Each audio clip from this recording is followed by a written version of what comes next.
Okay. Okay, welcome to Our Life Beginnings and Always. Okay. There are various ways you can customize and interact with the game. This tutorial is an overview of how certain features work.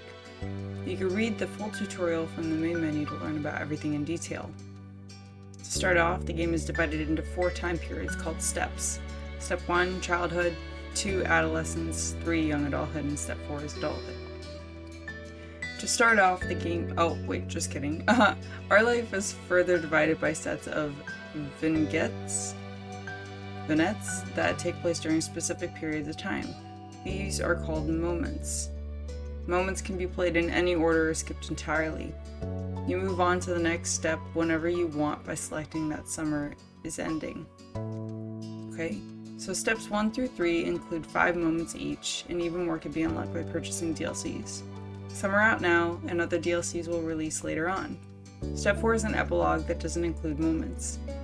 A lot happens over the years that go by, especially in regard to the character you play as. You determine nearly everything about the main character: name, appearance, personality, pronouns, interests, skills, their relationship with major characters, and so on. You can decide to change the details as time goes, with few exceptions. Your last name, skin tone, and eye color can't be altered one set. That's nice to know, thank you guys. Much of the main character's basic traits are determined on character creation screen. As the main character grows up, more options become available on the screen. As mentioned, one of the decisions you get to make for your character is by selecting a name. You can type in any name you like, or you can pick a preset name. Preset options are called voice names because the name will be voiced aloud by the romantic lead. You'll get to hear him say your name as you play through the story. Only the default name, Jamie, is included in the base game. Hundreds more can be added by getting a free voice name expansion DLC. The full collection of names is separated out as DLC because of how large it is. If you're not interested in that feature, you don't need to get it. Each name in the DLC belongs to or was selected by someone who supported this project. That's awesome. Good job, guys. That's amazing. Okay. On the character creation screen, there's a cute doll you could decorate to get an idea of what your main character looks like with the different traits put together. Not all the things you decide about the main character appear on the doll. The script referencing what you've decided for the main character is the main way those decisions influence the game. Our life has a first-person perspective, so your character doesn't appear next to the character sprites. You only see the main character as a decorative doll and in special cut CG images. The cut-in CGs only appear if certain choices are made.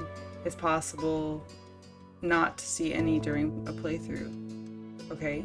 There's also a second type of special main character-based screen, an interesting comfort screen.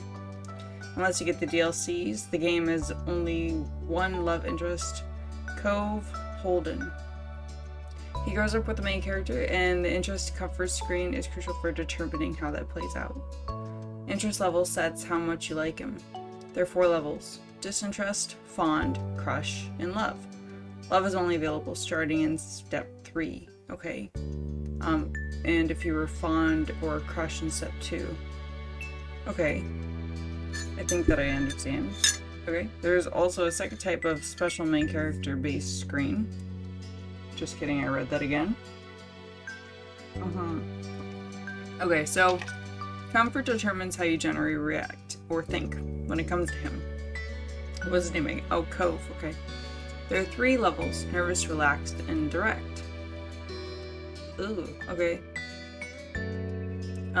Your level of interest and comfort will set the type of dynamic the character has with the love interest. What you did in the past will influence the present, and feelings can change over time. You get to pick your interest and comfort near the beginning of every step. Comfort can switch between the 3 levels as you please. Your interest level can only stay the same or increase. Okay. Your current level of interest will become the new lowest option on the screen in the future. Okay.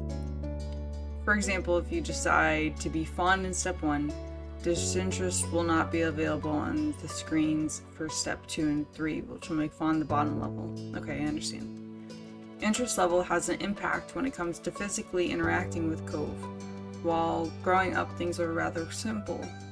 If you get along with one another and have a close relationship, you could choose to touch him, and Cove will occasionally interact with the main character in lighthearted or comforting ways.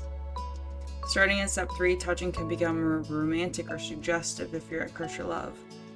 To make sure things go nicely with that, there will be an extra choice to determine initiative level, and a bonus mini tutorial that goes along with the choice to explain the feature in more detail. Basically, even if you decide you like Cove, the game won't force you to act on those feelings. You could always choose not to get together with him, choose not to accept or give romantic gestures, etc. If you do decide to date Cove, though, you can't break up with him later. Gee, okay. Interest and comfort gets the basics down, but it's the choices that appear throughout the normal game events that decide what actually happens between the main character and Cove. If it isn't only the main character who's impacted by your decisions. Cove grows and changes over the years. How he's treated and what he experiences will help shape who he becomes. Okay. In step 2 and 3, Cove's personality, appearance, and interests will vary based on what happened in the previous step. That's amazing too. That's a cool concept. Okay? It's something of a mystery exactly how your decisions end up changing him. You could try to guess as you go along. Or if you prefer, you could also just design your own ideal Cove directly using the Cove Creator option that pops up at the beginning of steps 2 and 3. Making the choices you want is always more important than making a choice because you feel like you have to in order to get a certain result. When a choice does appear, you'll usually see the hovering cursor. You'll see that hovering the cursor over an option shows a certain color, yellow, blue, or green. The colors aren't related to specific points or effects. They're only there to give a bit of insight to the tone and emotion of the choice, since the text alone can be potentially read in more than one way. That's very helpful. Okay, blue tends to be casual and straightforward. Yellow is more emotion or reactive, and then green is less certain, uncommitted. Though there are hundreds of options in our life and not every choice menu falls in line with that pattern, picking just one color every time doesn't give a gameplay benefit. Only stick to a certain type if that's what you happen to like, otherwise switch between them freely. Always pick yellow, never pick yellow. Pursue romance right from the start. Never romance the love interest. Be disagreeable or amiable. None of them will lead to a bad ending. You're welcome to enjoy the events and shape the story without reservation. And then if you like, you can play again, try something new. There's only ever more good content to discover. We hope you have a nice time with our life. Thank you for playing. Oh, okay. It's me, okay. Okay, I'm so excited. Cool. Okay. Oh, we can have beads. I thought it said logs. Okay. I might go with two-tone. That's super cute. Okay. This is short two-tone. Flowy. Oh, I like flowy. I also like braids. What? Why? Okay, that's fine.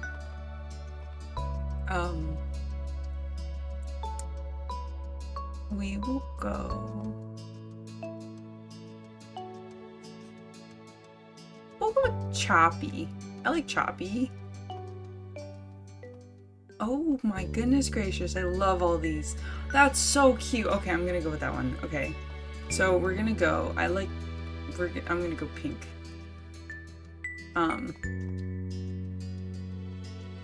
Yeah, we're gonna go pink. And is there like a light blue? Got some cotton candy ass hair going on. Okay, eye shape, rectangle.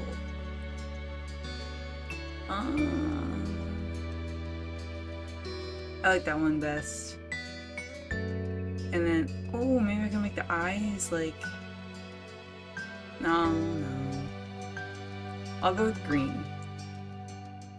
Sure, why not? Oh man, she could be very, very white. Oh my god, blends. That's how I used to look in high school. I would blend right into the background of like graduation photos because I was so pale. We'll go with peachy. Okay, cool. We will go. Of course, I'm gonna have to rename her. EVPZ. I can't do anything with. Oh, I can.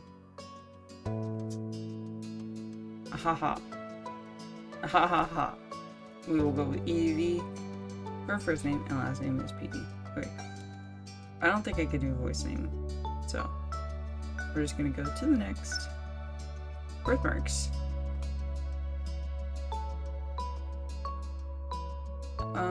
What's this one? I'm not seeing it.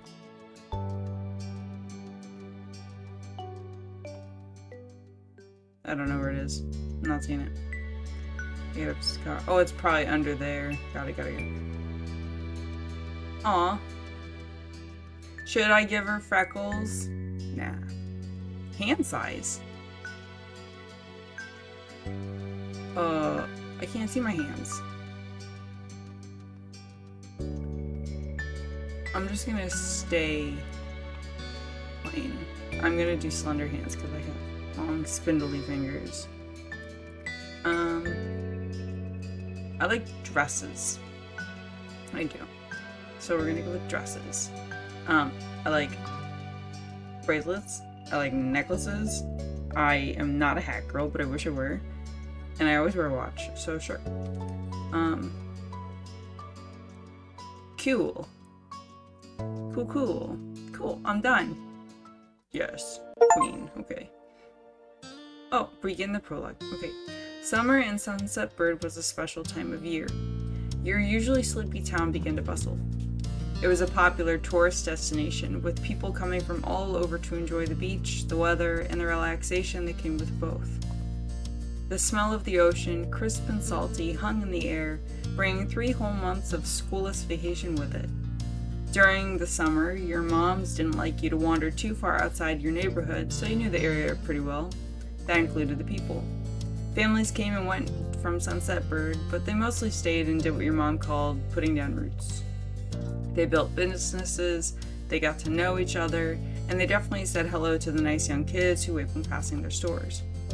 Going for a walk around town mostly meant that the familiar, friendly residents waved or asked how your family was, or most often just said hello.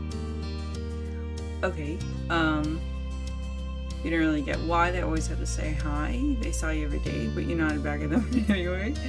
You ended up saying hi to a lot of different people, since most of the tourists that came and went every summer were the same ones, or you were too anxious to say hi back. But they all knew you well enough. I would say hi to everybody, probably. I heard when I started running that if you say hi to people, that you're less likely, if you're kidnapped, you're more likely rather to be found, because people would be like, hey, yeah, you know what, there was a weird girl, she waved, she said hi while she was running, yeah. So, safety tip, guys. Okay.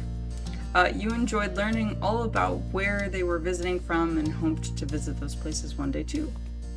But today, there was a man sitting on a curb outside your house. He was sitting with his head in his hands, his whole body slumped over, and you wondered if he was even a real person or a statue that had magically sprung up from the ground overnight. Whoever or whatever he was, you had never seen it before. One thing about knowing everyone in Sunset Bird was that people who you didn't recognize really stood out. I want to keep saying Sunset Boulevard. It was rare for tourists to venture into the residential district, as your moms called it. So, for you, not knowing who a total stranger was set off a lot of red flags. That was fair. Stranger danger. Your moms had had a talk with you and your big sister Lizzie about this kind of situation before. You hadn't exactly been listening at the time. You think it could be okay to talk to new people? No. Strong no. They mentioned that some people aren't good to talk to you, but other types of people can help you even if you don't know them. You remember that it's okay to run away if you feel uncomfortable. You don't have to worry about being polite then.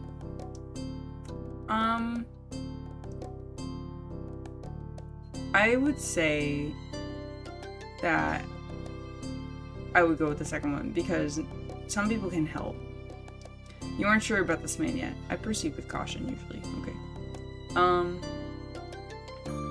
Still, you felt a bit scared not knowing that he was blocking... Oh, you felt a bit scared knowing he was blocking the way to your front door.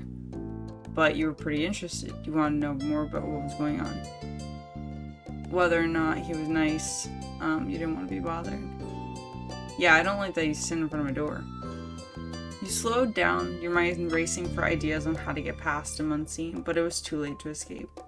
There was a split second where your eyes met and you took in a shaky breath, your eyes darting to the sky, pretending to stare at a bird who was hovering nearby. Hey! His voice startled you and made you jump, but you didn't look at him. The bird landed on top of a nearby gatepost and its black feathers ruffled against the gentle breeze. Trying to keep your eyes on it was tough, especially when the man stood up and started to make his way towards you. Oh. Your whole body was frozen in place as you... No. Still unsure about him, but willing to be friendly, offered the stranger a smile. Yeah, not wanting to seem too approachable, you folded your arms and stared. That would be me. So? Do you live around here? What's your name? Okay. You looked the man up and down, taking in his tan skin and relaxed appearance. At least his clothes were relaxed. The way he was acting wasn't. He had sharks on his shorts and a stingray tattoo, and you wondered if he was obsessed with the ocean or something. While you made your assessment, he looked at you expectantly, waiting for an answer to his question. I would say nothing. If you do, he rubbed the back of his neck uncomfortably, giving you a small smile. He reached into his pocket and pulled out a clean $20 bill. It crinkled in his hand as he held it up to you. Even more confused than before, you looked back at him. Well, could you do me a favor? Nothing bad. Sorry, I should have. Let me start over. He cleared his throat and stood up straighter. Okay. From where you were standing, it made him look creepier. Yeah. I'm getting creep vibes. I know he looks nice, but... I have a son. His name's Cove. Who's about your age. Okay. Oh, his dad! Hot damn. Okay. Cove. That seems like a strange name for an actual living person to you. You chewed on the inside of your cheek. This guy was definitely obsessed with water. You thought that was pretty cool. I feel like that's an unusual name. Not strange, but it's not common. But definitely some kind of name someone like this guy would give their kid. Cove's dad. We moved in across the street, see? He gestured towards the house that had been empty for a year, his watch catching in the late afternoon sun and reflecting off the walls. The gigantic for sale sign was finally gone. You must be Evie Peasy, right? I met your moms earlier, and they told me you were 8, just like him, so... Excuse him, what? He shook the $20 bill to bring it back to your attention, a hopeful smile tilting his lips at the corners. Can you try to be friends with the boy? Just give it a chance, and you can keep this. He's a good kid, you'll like him. Do you mind? But you've got to keep it a secret too, okay? It wouldn't be friendly to say his dad sent you. Did other kids really get their parents to pay for their friendships? You add them in? You kind of felt sorry for Cove. I'm just sad that he'd pay, you know? Had your moms done that for you and Lizzie? Thought I made you frown. Oh shit. That's true, that's fair. What'd you say, want to make a deal? I don't want the money. You took a step back from him, clearly refusing to accept the offer. He deflated enough to notice, but not completely. Are you sure? It won't be so bad. Even if it's just for summer, that'd be enough. That only made this sound more strange to you. Why does it lasting for the summer only matter? When it was clear his initial strategy wasn't going to fly, he took the bill back into a back pocket and changed the request. I get it, you don't have to. Would you be comfortable with he and I coming by for a normal visit? No money involved.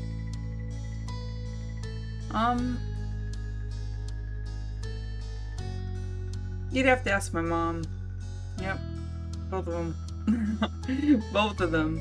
His smile got bigger again. His eyes crinkled at the sides. Of course, they invited us over earlier, but I'd like to ask you too. Okay, then I guess you can. I'll bring him by tomorrow. I wanted him to meet and greet with the neighbors today, but, well, I don't know where he's gone off to. He laughed when he said that, but with the way his face looked, he thought he actually wanted to cry. If you see him, can you tell him to come on home? He's got a pink cast and glasses. You can't miss it. I could try, yeah. You nodded, not totally certain if you'd find Cove, but willing to look. The man smiled and reached out to pat you on the head, paused before doing so, then pulled his hand away instead. Your mom's already checking around for me. Such a thoughtful group you are. Now I better go look too. Can't put everyone else to work while I keep sitting here. I thought he might come back in. That's not what's important. I have to go. Thanks again, Ethan, so much. He jogged off down the street without another word. You decided to check the hills behind your house. Okay. I have to slap that in. Okay. Step 1 for sight. Ooh. That's gorgeous. I would love to live there. Holy hell. Okay. The chirping of crickets on the tall grass greeted you, quiet and familiar. From the top of the hill, you could see the ocean. As you walked, you listened to the crash of waves on the shore and the seagulls squawking as they settled down for the night. You've always loved the ocean. It was so much fun. Love to hear stories about the sea, but the merfolk, sea serpents, you imagine living far beneath the waves. Yeah. I would probably go with the second one. I love stories like that. Sometimes you could almost convince yourself you'd seen the flash of a shiny mermaid's tail in the distance. You took in a deep breath. You wanted to try to relax and couldn't. You weren't sure what, but something told you weren't alone, so you glanced around. Oh, there was a boy sitting at the top of one hill, almost completely hidden within the long grass and white flowers surrounding him. Oh, he's blinking and everything, man. His head was buried in his knees, staring ahead by himself. For whatever reason, probably just that he wasn't paying attention, he hadn't noticed you yet. You watched him a minute longer, feeling a little bit like you'd found a deer in the wild. Though deer didn't have pink casts. But this new boy did. You wondered how he got it. After a few more seconds, you took a step forward and then another. And then he glanced your way. His aquamarine eyes reflected the light of the moon. You stopped, raising a hand to acknowledge him and show you weren't scary. Hi. With a start, he jumped to his feet, hands balling into fists at his sides. He didn't say anything, just stared at you in a strange way. He'd been crying. There were traces of tears on his cheeks and his knees, soaking the hem of his shorts, and his eyes were still shining with a few more. You obviously caught him off guard. His pink cast seemed to glow in the twilight, though when he caught you staring at it, he hid his arm behind his back. Something the man earlier had said stuck out to you. Cove? His eyes wide, he studied you. How'd you know that? I'm all-knowing. That's a lie, tell the truth. Okay, your dad told me who you are. Oh. So, is this your hill? He gestured with his uninjured arm to the patch of grass surrounding you, his face falling at the prospect. I can leave if it is. I'm gonna shake my head no. While doing so, you also picked a strand of lint on your leg. What a weird question to ask someone. Oh. He sat back down with a thump, resting his chin on his knees again. Curious about the strange new boy with the odd dad, you sat on the patch of grass next to him. The pure white flowers that covered this hill rocked back and forth gently as the stars twinkled above. The way they dotted the sky made them seem like flowers too. The night wind was cool as it traveled over the ocean and up the hill, chasing away the heat from the afternoon sun.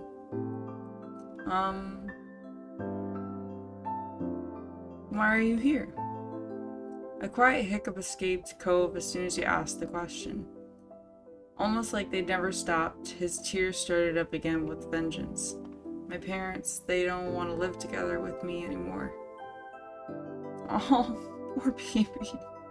The tears fell fast and heavy over his flushed cheeks, sticking in his dark lashes. My mom made my dad leave and he took me with him, and now we have a house here and I want to go home. The outburst took you off guard.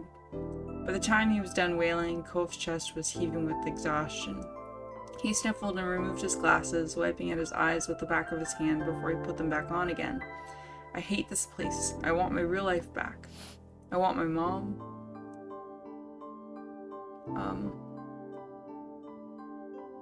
I'm sorry. He slipped his hands under his glasses and pressed his fingers against his eyelids. Cove wound himself up again for another long crying fit.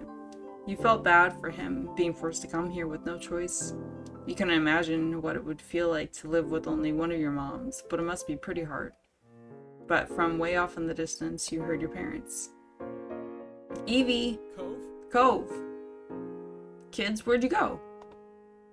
Cove looked at you, tears still clinging to his cheeks. Don't tell them we're here. I want to go home. Oh, he talks a little bit. I don't want to go back to the house. I want to go home.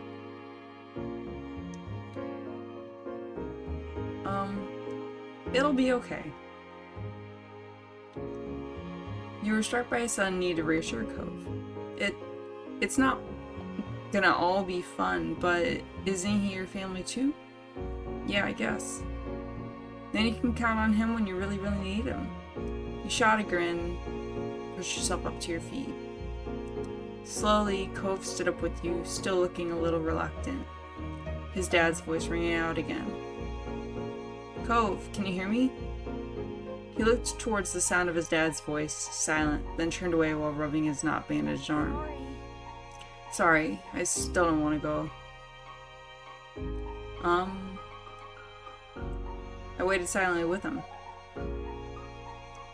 Yeah, I get it. You do? Before you could answer, you heard Cove's dad even closer than before. There you are, bud. The trio of parents appeared over the curve of the hill. Instantly, all their eyes landed on you and they rushed over. Hot damn, mamas! Both of your moms were at your side in a split second, faces filled with worry. Evie, you're here after all. We'd been at the park to check for Cove and then heard what happened earlier when you met the new neighbor. I thought you might have gone off further away. No, we're okay, don't worry. Thank God you're both fine. Were you two having fun out here? You looked over at Cove, who was wiggling against his dad's tight hug and pushing at his arms.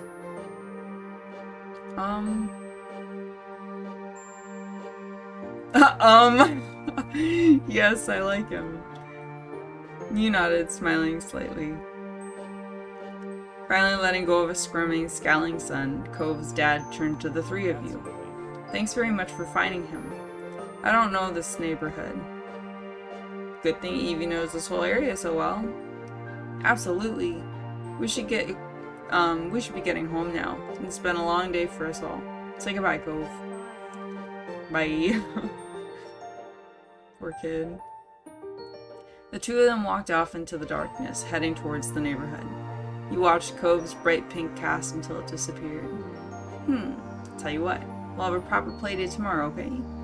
Your new friend's dad wanted to bring him by to see you and Lizzie. How does that sound?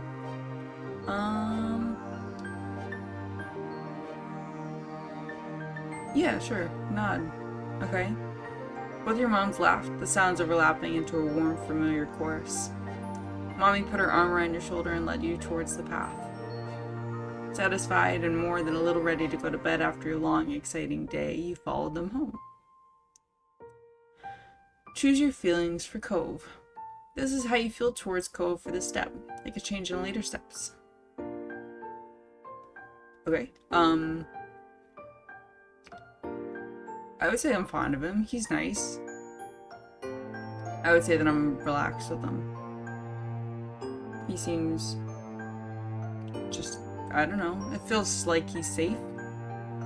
Okay, begin step 1 at relaxed fondness. Okay. Nice. Okay. Well, this is a great place for me to end this episode.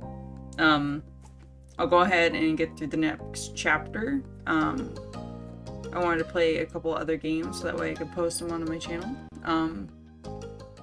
But hopefully you like this so far. I'll have the link in the description as always. This is a free game to play. Obviously, the DLCs are something you could purchase and, you know, build on your own experience. But this is fun for me so far, so give it a go. Alright, thanks so much for watching. Bye.